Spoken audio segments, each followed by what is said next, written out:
নারী খুবই ভয়ঙ্কর। সেই নারীর কারণেই আপনারা জানেন গত 3 মাস আগে গোলাপগঞ্জে ঘটেছিল এক নারকীয় হত্যাকাণ্ড, যেখানে বন্ধুকে ছুরিকাঘাতে হত্যা করা হয়েছিল। সেই কুখ্যাত খুনি রাজু গ্রেফতার হয়নি, কিন্তু সেই কুখ্যাত খুনি রাজুর যে সহযোগী বা প্রেমিকা যাই বলি না কেন, সে ইমা গ্রেফতার হয়েছে গতকালকে। আমরা এখন কথা বলবো অর্থাৎ যে নিহত রনির ভাইয়ের সাথে কথা বলবো। আসলে আপনারা তো জানেন গতকালকে যে হত্যাকারীর মূল পরিকল্পনাকারী, যে মেয়েকে নিয়ে মূল সমস্যা, তাকে গ্রেফতার করা হলো। আপনারা কতটুকু সন্তুষ্ট? হ্যাঁ, আমি সন্তুষ্ট। ধন্যবাদ জানাই আমি বাংলাদেশ র্যাব ও পুলিশকে, কারণ ওদের মাধ্যমে আজকে এই আসামি ধরা হয়েছে। তো আমি এই যে মূল প্রধান আসামি এখনো রয়েছে রাজু, তারে ধরার লাগিয়ে আমি অনুরোধ করি আর যে যত তাড়াতাড়ি সম্ভব তারে আপনারা ধরুকা।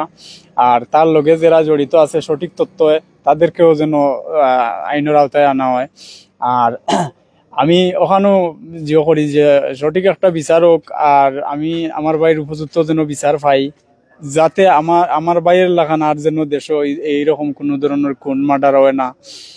যে একটা বিচার দেখিয়া আরো 10টা যদি এলা খুনি থাকিয়া থাকে, কোনো খারাপই মানুষ থাকিয়া থাকে, তে একটা বিচার দেখিয়া যেন আরো 10টা পাল্লা হইন। আমি সুন্দর সঠিক একটা বিচার চাই, যেন আমি আমার ভাইয়ের কোনো বিচারটা যেন উপযুক্ত বিচারটা আমি পাই। আর বাদ বাকি যে আসামিগুলা রয়েছেন, যত তাড়াতাড়ি সম্ভব আমি প্রশাসনের কাছে অনুরোধ করিয়া কইমু, যত তাড়াতাড়ি সম্ভব বাদ বাকি আসামিগুলা আপনারা সঠিক তথ্য সঠিক তদন্ত বাদ বাকি আসামিগুলারে আপনারা গ্রেফতার করুকা। আর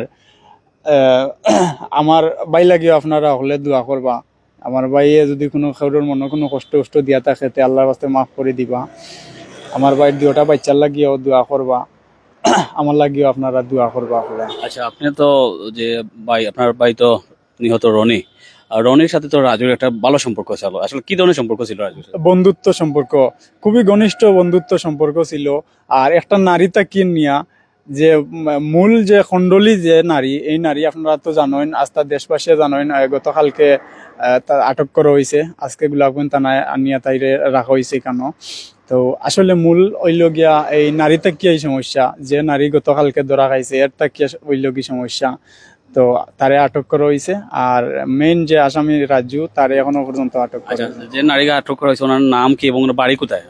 ওর বাড়ি হয়েছে গিয়া শেওলা দেওনগর, আর ওর স্বামীর বাড়ি জানি না রনকেলি কোথায়। আর এখন তো আমরা জানি যে রাজুর লগে তার বিবাহ হয়েছে, রাজু তার স্বামী, এটাই আমি জানি যে রাজু দেখলাম ওর সাথে একটা বাচ্চাটা খার, এটা আমি আসলে কইতাম পারতাম না, কারণ ওর বিয়া তো আর আগে আরো 2টা না 3টে হয়েছে। এখন কোন বিয়ার বাচ্চাটা এটা আমি সঠিক কইতে পারতাম না। সমস্যা।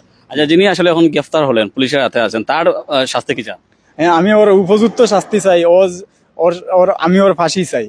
কারণ এই মহিলা তাকিয়া আজকে আমার বাইকে খুন করা হয়েছে, এরকম যত নষ্ট মেয়ে আছে, আজকে এই ইমুর যদি ফাঁসি হয়, ইমুর যদি ফাঁসি হইতে, এরকম যদি কোনো ধরনের কোনো মহিলা খারাপ মহিলা তাকিয়া থাকে, তে এর ফাঁসি দেখিয়া অন্তত আরো মহিলা ঠিক হইব। এই মহিলা তাকিয়া আমাদের দেশে কোনো ধরনের কোনো আর অসভ্যতা, কোনো খুন খারাপ আর হইতো না। এইসব আমরা আর দেখতে চাই না। অনেক কোন মার্ডার আমরা দেখছি, আর আমরা কোন মার্ডার এইসব আর আমরা দেখতে চাই না। উপযুক্ত বিচার হইতো, আমি এর ফাঁসি চাই। আমার বাইর কোনোর যে আসামিগুলো আছে, আমি সবার ফাঁসি চাই। আচ্ছা, এই মুহূর্তে আপনাদেরকে প্রশাসন কি পরিমাণ সহায়তা করতেছে? যথেষ্ট পরিমাণ সহায়তা করছে, যথেষ্ট পরিমাণ।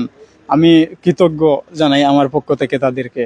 আচ্ছা, আপনার কি মনে হয় রাজু এখনো দেশের ভিতরে আছে না বাইরে? অবশ্যই দেশের ভিতরে আছে, কারণ সে একটা খুনি, সে দেশ থেকে কোনো সময় পালিয়ে যাইতে পারতো না।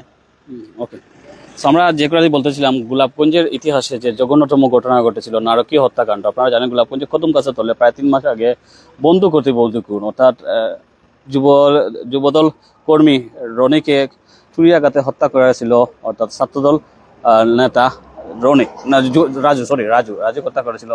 সেই 3 মাস পার হওয়ার পর গতকালকেই সেই মূল পরিকল্পনাকারী অর্থাৎ নারী যে ফেতনাকারী, তাকে গ্রেফতার করা হয়েছে সিলেট র্যাবের 9 দ্বারা। আজকে তাকে গোলাপগঞ্জ মডেল থানাতে স্থানান্তর করা হয়েছে, কালকে হয়তো কোর্টে তোলা হবে। সো যারা আসলে এই ধরনের নারকীয় হত্যাকাণ্ডের সাথে জড়িত, আমরা চাই সবার শাস্তি হোক, যাতে করে সমাজ থেকে অপরাধ নির্মূল হয় এবং মানুষ যাতে বিশ্বাস করতে পারে যে কেউ যদি খুনি করে তাকে, তাহলে তার ফাঁসি হবে, তার শাস্তি হবে। এতে করে অপরাধ সহসাই হ্রাস হবে। তো ধন্যবাদ সবাইকে, সবাই দোয়া করবেন। আমার ভাইয়ের জন্য, উনি একাই লড়ে যাচ্ছেন, একাই সবকিছু করে যাচ্ছেন যাতে করে পরবর্তী ধাপগুলোও পাঠিয়ে দিতে পারেন।